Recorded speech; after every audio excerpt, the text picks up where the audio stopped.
Boa tarde, meus queridos. Vamos dar continuidade às discussões sobre o planejamento e com essa aula nós vamos encerrando esses nossos primeiros estudos, né? Então nós vamos partir agora para o planejamento de ensino, mas no âmbito de uma unidade. O que seria uma unidade de ensino, né? Então, vamos discutir um pouquinho essa unidade de ensino e as aulas que constituem essa unidade de ensino. Eu gostaria que a gente começasse sobre essa reflexão. Diante de muitos caminhos para partir em busca do coelho que fugiu com o relógio, Alice encontra um gato no alto de uma árvore. O senhor poderia me dizer, por favor, qual caminho que devo tomar para sair daqui? Isso depende muito de para onde você quer ir, respondeu o gato. Não me importo muito para onde, retrucou Alice. Então, não importa o caminho que você escolha, disse o gato. Esse é um trecho, né, da literatura infantil, né? Alice no País das Maravilhas. E aí esse trecho traz para nós a possibilidade de refletirmos sobre saber o caminho que vamos trilhar, para onde queremos ir e o que esperamos construir. Então, a partir dessa reflexão, a gente pode trazer elementos importantíssimos da organização do trabalho do professor, né? E da própria escola, do seu coletivo de educadores, de professores, na perspectiva de organizar os processos de construção do conhecimento de crianças, jovens e adultos. Então, se sabemos onde queremos chegar, objetivos. Se também refletimos e decidimos os caminhos que vamos trilhar, procedimentos. Além disso, sabemos o que queremos que as pessoas aprendam. As 3 dimensões, conceitos, o fazer, a dimensão prática e as atitudes, aquilo que será internalizado. Então, estamos com um planejamento que poderá favorecer a resultados mais significativos. Então, todo planejamento, como nós já vimos, possibilita a organização e a condução das atividades mais complexas da vida humana. A condução desse processo, o planejamento não pode prescindir. O planejamento de ensino é alicerçado no planejamento curricular, que vai desde as diretrizes curriculares, a BNCC, o projeto político-pedagógico da escola e todas as orientações sobre os conceitos, os conteúdos e as atividades, habilidades e competências que pretendemos desenvolver. E também o direcionamento sistemático dessas atividades, tanto dentro da sala como fora da sala de aula. Então, 2 aspectos importantes do planejamento. Enquanto processo, né, ele vai atender às dimensões de pensar, agir, que é o executar, e acompanhar e julgar, ou seja, avaliar. De acordo com Libânio, né, no livro dele Didática, os requisitos considerados no planejamento escolar e mais especificamente no planejamento de uma unidade, para Libânio, são os objetivos e tarefas da escola democrática. O que significa uma escola democrática? Uma escola cuja função social é ensinar e aprender. garantindo àqueles que chegam à escola a ampliação dos seus processos de construção do conhecimento. Atender às exigências dos planos e programas oficiais. Não tem como a gente planejar, pensar nas tarefas à revelia de toda a legislação e de toda a orientação da educação do país, do Estado e do seu município. Condições prévias para a aprendizagem. Quais são as condições do grupo, da escola, do professor, que materiais dispomos, né? O nosso tempo, o espaço do currículo, as nossas condições de construção do conhecimento, os conhecimentos prévios dos alunos e do professor, todas essas são condições para a aprendizagem que precisam ser consideradas. Princípios e condições de transmissão e assimilação ativa. O que significa transmissão e assimilação ativa para a Libânia? O processo de criação de oportunidades para o desenvolvimento das capacidades cognitivas, afetivas, motoras, emocionais dos sujeitos, para a construção do processo de aprendizagem. Específicos, delimitação dos conteúdos, quais são os conceitos que nós vamos trabalhar, quais são os conceitos subordinados a esse conceito mais amplo, que estratégias nós vamos utilizar, que tarefas nós vamos realizar, incluindo aí os recursos a serem utilizados e as condições de aprendizagem. A avaliação dos processos, né, da organização do professor e do resultado da ação dos alunos, a bibliografia com as referências que nós utilizamos, que os alunos precisam estar, né? Então, o plano de unidade, o planejamento pensa todas essas ações e o plano sistematiza em documento escrito todos esses elementos e componentes. Então, o plano de unidade de ensino, né, que é parte desse processo de planejamento, ele é um documento escrito que expressa a organização do professor e materializa um determinado momento do planejamento. Aquele momento, aquela unidade. É a apresentação de forma organizada de um conjunto de decisões, né, a serem tomadas durante o processo de ensino-aprendizagem. Isso também, quem faz a defesa é Mazito. O plano de unidade de ensino passa a ser, então, um instrumento de ação para o professor e para o aluno.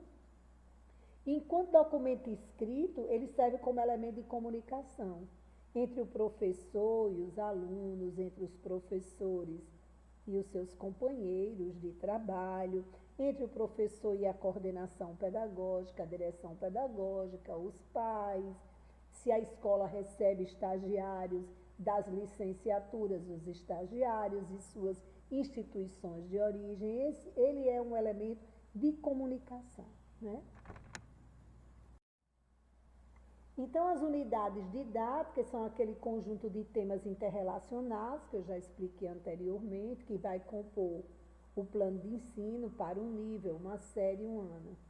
E cada unidade vai conter um tema central do programa detalhado em tópicos. Então, como exemplo, a gente vai trabalhar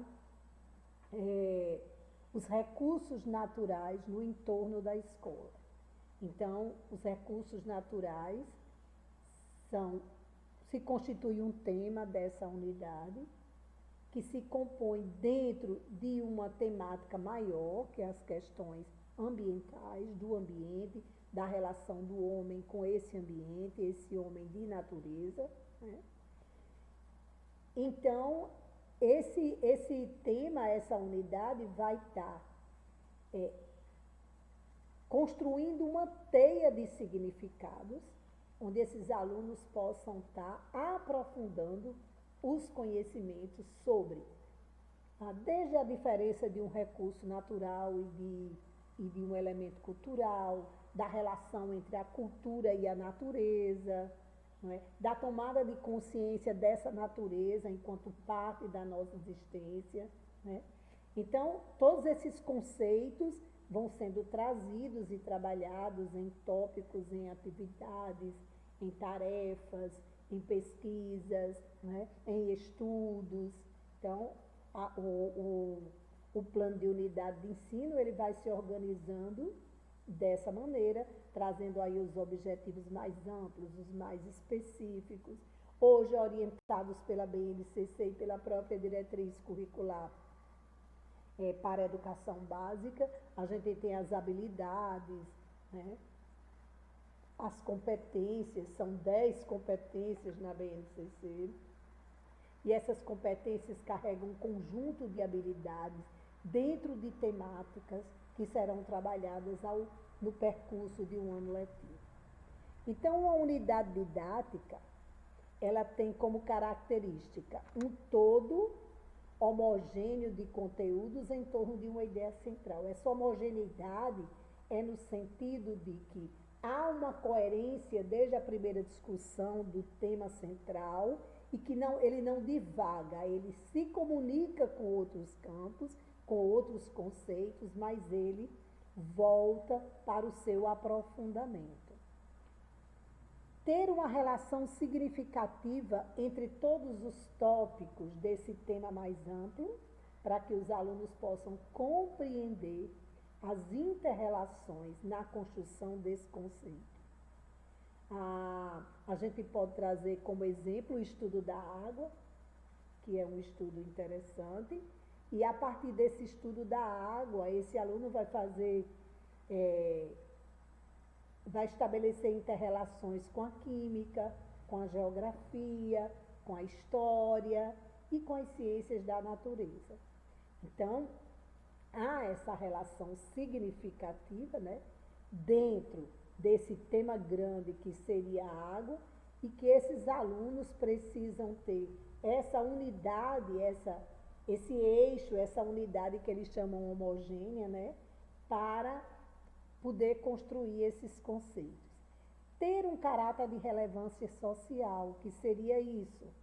Os conteúdos devem ser vivos, né, na experiência social concreta dos alunos, e não algo distante ou algo sem significado, para que eles apenas utilizem a memória, a repetição.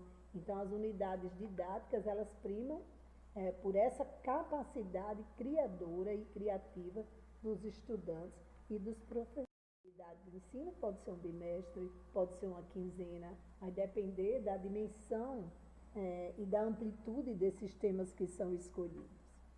Então, é uma proposta de trabalho do professor, né, ou um conjunto de aulas que compõe uma unidade didática. Ela se constitui uma orientação para o fazer cotidiano, para as rotinas que ele vai desenvolver e para as intervenções necessárias em situações inusitadas que fugiram ou que pediram um repensar daquela ação no processo de planejamento. Nesse sentido, não cabe o improviso na prática docente, porque se foi planejado, se foi pensado, se eu sigo objetivos, então há flexibilidade desse processo, mas não há improvisações ou conteúdos que atravessem aquele momento para preencher o tempo, sem uma interconexão com os conceitos que a gente separou para trabalhar ou definiu para trabalhar. E ele é também o detalhamento do plano, né? Ele vai detalhando todas as ações, inclusive quando eu preciso voltar, por que voltamos, quais foram os definidores da necessidade desse retorno, quem determinou isso, foram determinações internas ou externas, a fragilidade estava também na mediação da aula ou nas condições de assimilação ativa dos alunos, né? Então, tudo isso vai estar detalhado no. ele deve ser feito antes de mais nada como uma necessidade do professor, quer dizer, sair daquela ideia de ter um plano só para compor ou só para cumprir um ritual burocrático de registro, mas que ele seja o norte que vai guiar todas as ações do grupo de trabalho, professores e alunos para o alcance dos objetivos e, consequentemente, para uma aproximação maior do aprofundamento dos conhecimentos. Deve levar em consideração o suprimento das condições prévias de aprendizagem, né? Isso precisa estar previsto no plano, de onde vamos partir, o que os alunos já pensam sobre isso, como eles pensam, qual é o nível de pensamento deles, em que estágio se encontram agora, né, de abstração, e deve estar articulado com o plano geral, ou da disciplina, ou do nível, ou da série, do ano, e com o PPP da escola. Se eu estou dando aula para o primeiro ano, como que eu vou estar trabalhando no campo da construção e da autoria com essas crianças do primeiro ano? Esse mesmo conteúdo vai aparecer no segundo, no terceiro, no quarto, no quinto ano. Há um grau de complexidade que vai se ampliando, mas há também uma preocupação com o que está definido no projeto político-pedagógico da escola, com a série ou o ano, né, com as possibilidades de aprendizagem do grupo. Isso tudo precisa estar considerado. Então, Vasconcelos e Mazeto, eles apresentam um conjunto de pontos que para eles é fundamental num planejamento de ensino, seja de uma unidade, seja de uma semana, de atividades com um determinado tema, seja de uma aula daquele dia, que esses elementos precisam ser considerados. Uma identificação, professor, a área de conhecimento, a temática trabalhada, a necessidade de trabalhar aquela temática, porque é que ela é importante, né? Os objetivos, os conteúdos que serão trabalhados, a metodologia e as estratégias, o tempo, quantas aulas eu vou precisar, quantos minutos, quanto tempo eu pretendo gastar para fazer tais atividades, que recursos eu vou utilizar, né? Como é que eu vou avaliar o desenvolvimento desse plano e o desenvolvimento da aprendizagem dos alunos, quais são as tarefas, se vou fazer as observações, que observações serão essas e que referenciais eu vou utilizar para trabalhar aqueles conteúdos. Então, cada um desses tópicos é trabalhado pelo autor, ele faz, e eu deixei um texto bem descritivo mesmo, né? O que é a identificação, está dizendo que o plano precisa ser identificado, discrimina qual é a disciplina ou a atividade que se refere, quais são as condições em que vai ser realizado, para quais e quantas turmas, quem é o professor responsável, a carga horária e outros elementos que se façam necessários. O assunto, que é a indicação da temática, que vai ser trabalhada em sala de aula, a justificativa, que são a necessidade de estar se trabalhando com aquela temática e com aqueles conteúdos naquele grupo. Os objetivos, né? Os objetivos no plano de unidade, os objetivos são bem mais específicos, porque ele já se desdobra de um plano maior. Você pode estar fazendo referência aos objetivos mais amplos, mas você vai estar trazendo aqui esses objetivos específicos, ou seja, esses objetivos em execução, que são as habilidades, os exercícios cognitivos, de caráter operativos também, que os alunos vão realizar. O pensar e o fazer dos alunos. Os conteúdos, que são toda a dimensão conceitual, os conceitos mais espontâneos, os mais elaborados, o grau de generalidade em que vai se trabalhar esses conceitos, né? E como esses conceitos estão se articulando dentro daquela unidade temática. Em quais momentos a geografia vai beber na fonte da matemática para trazer para a geografia, na fonte da língua portuguesa para trazer para a geografia e vice-versa. E com as demais áreas. A metodologia é a explicitação de todos os procedimentos que você vai utilizar, o que você vai usar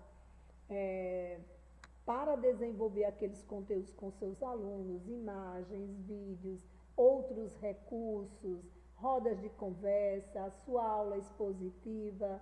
Como é que você vai fazer? A utilização da literatura infantil, debate, pesquisa, projeção de filme, ida ao laboratório, então isso precisa estar descrito. O tempo que vai ser empregado para desenvolver essas atividades durante aquela temática, se são 2 meses, 8 semanas, como que nós vamos fazer, os recursos, né, todos eles, que você vai desde o texto ao data show, as mídias, o que você for utilizar, a avaliação, como que você vai elaborar instrumentos para acompanhar a aprendizagem dos seus alunos na sala de aula e fora da sala de aula, e como você também vai se autoavaliar. O que você fez que não resultou no que você esperava que acontecesse. E que determinantes foram esses, internos ou externos, que você atribui ao não sucesso total da sua ação ou ao sucesso total. Né? E as tarefas, quando é que você vai fazer tarefas junto com o aluno, quando é que o aluno precisa estar longe de você, qual é a importância do aluno fazer uma atividade longe de você e depois trazer para apresentar, né? E sempre está trabalhando isso relacionado ao que você pretende alcançar com aquele grupo de alunos. As observações, ou balanço da aula, ou balanço da semana que você deseja fazer, descrevendo de forma sucinta os acontecimentos, também as suas limitações, o que não foi muito legal quando você desenvolveu aquelas atividades, e esse momento das observações que compõe o processo de avaliação, ele é muito importante porque ele sinaliza o caminho ou a reconstrução desse caminho que a gente vem fazer. As referências, tudo que você utilizar, precisa estar registrado lá, obedecendo inclusive as normas da ABNT. E uma questão que é muito importante lembrar: sempre que o professor está em processo de planejamento e começa a fazer registro desse processo nos seus planos de unidade, planos diários, semanais, como ele deseja, ele precisa estar relendo os objetivos, porque os objetivos são o eixo central de toda a atividade docente, né? Docente e discente. Então, são os objetivos que guiam a ação do professor, são eles que indicam o movimento dos conteúdos, a chamada de determinados conteúdos. Então, os objetivos, ele é o eixo por onde gravita todo o processo de organização da aula, todo o processo de organização do ensino.